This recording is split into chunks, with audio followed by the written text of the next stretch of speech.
the quaint hamlet of Milton Combe, nestled in the verdant folds of West Devon, where the River Tavy flows through ancient woods, stands the dHaveThoughtIt Inn, a timber-beamed tavern that has warmed the hearts of locals since the 16th century.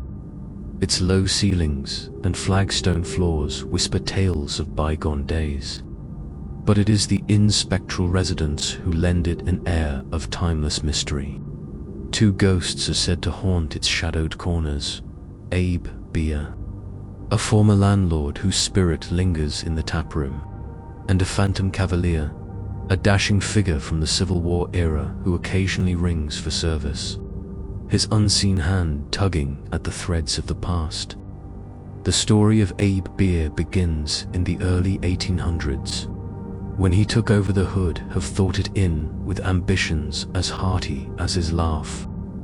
A broad-shouldered man with a ruddy face and a knack for spinning tales, Abe was beloved in Milton Combe, his bar a haven for farmers, drovers, and weary travelers along the Tavy Valley. He poured ale with a generous hand, sang ballads by the hearth, and kept the inn's fire roaring even on the bleakest winter nights. But Abe's life ended abruptly in 1827, felled by a sudden fever that swept through the village like a scythe. Some say he died mid-laugh, a tankard still in his grip, his spirit too tethered to the taproom to heed death's call. Buried in the churchyard at nearby Buckland Monacorum, Abe's body may have rested, but his soul remained at the inn, bound by a love for the place that had been his world. The first signs of Abe's ghostly presence came shortly after his death. Patrons reported the faint scent of pipe smoke in the taproom when no one smoked, or the clink of a tankard on the bar long after last orders were called. In 1835, a barmaid named Sarah Polwell swore she saw him late one evening, standing by the hearth in his familiar apron, his ruddy face lit by the firelight as he polished a phantom mug. When she blinked, he was gone, leaving only a warm patch on the flagstones where he'd stood. Over the decades, Abe's spirit became a quiet fixture, never menacing, but always there, a comforting echo of the inn's golden days. Landlords who respected the taproom's traditions found their barrels inexplicably full or their fires burning brighter. Those who didn't might discover a chair misplaced or hear a hearty chuckle in the stillness of the night. The second ghost, the phantom Cavalier, traces his origins to the turmoil of the English Civil War in the 1640s, when Milton Combe lay on a contested fringe between royalist and parliamentarian lands. dHaveThoughtIt Inn, already a century old, served as a discreet meeting place for royalist officers plotting resistance against Cromwell's forces. Among them was Captain Edmund Fairchild, a dashing Cavalier known for his plumed hat, scarlet sash, and fierce loyalty to the king. Fairchild frequented the inn during the winter of 1644, gathering intelligence and rallying support, his laughter ringing through the rafters as he toasted to victory with smuggled claret. But betrayal ended his campaign. A local informant tipped off parliamentarian scouts, and Fairchild was ambushed on the road to Tavistock, cut down in a flurry of steel before he could draw his sword. His body was buried hastily in an unmarked grave near the Tavy, but his spirit, restless and unfulfilled, found its way back to the inn where he'd spent his final nights. The Cavalier's ghostly presence emerged more subtly than Abe's, his appearances marked by the faint jangle of spurs or the scent of leather and cloves in the upstairs rooms. His most distinctive habit, however, was ringing the old service bell, a brass relic mounted near the bar, used in centuries past to summon the landlord. The first recorded instance came in 1862, when the then landlord, John Taverner, heard the bell chime at midnight, long after the inn was locked. Thinking it a late traveler, he opened the door to find no one. just a draught carrying the faint echo of a man's voice calling for ale.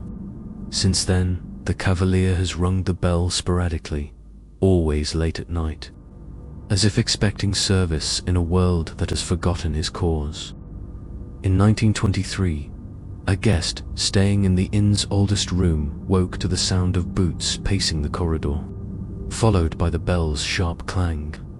He fled downstairs to find the bar empty, the bell still swinging gently on its hook. The two ghosts coexist in the hood of Thought It In, their presences distinct yet harmonious, like notes in a mournful duet. Abe Beer's spirit lingers in the tap room, a guardian of warmth and camaraderie, his laughter occasionally heard over the clink of glasses on a busy night. The Cavalier haunts the upper floors and the bar's edges, a restless soul tied to a lost war, his bell ringing a plea for remembrance, or perhaps a drink to ease his eternal vigil. Neither ghost has ever harmed a soul, though their presence lends the inn an uncanny air, a sense that time here folds in on itself, blending the laughter of the living with the echoes of the dead. In 1975, a skeptical journalist named Harold Pym stayed at the inn to debunk the tales. Armed with a notepad and a flashlight, he sat in the tap room past midnight, scoffing at the idea of ghosts, until the service bell rang, a single, sharp note that cut through the silence. As he scribbled furiously, he heard the faint clink of a tankard behind the bar, and turning, caught a glimpse of a broad-shouldered figure in an apron, gone in the blink of an eye. Pym left the next morning, his skepticism shaken. His article titled "Echoes of Eternity: The Spirits of Milton Combe," earning him a modest fame in paranormal circles.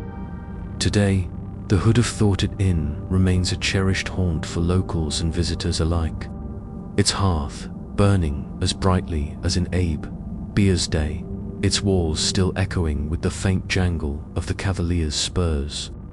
The current landlord keeps a bottle of claret on hand for Captain Fairchild, just in case, and pours an extra pint on quiet nights, leaving it by the hearth with a nod to Abe.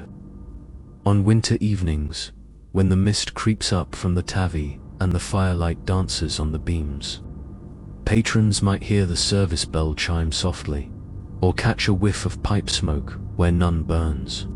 And they smile, for in Milton Combe, the ghosts of the Hood have Thought It In are as much a part of the place as the ale.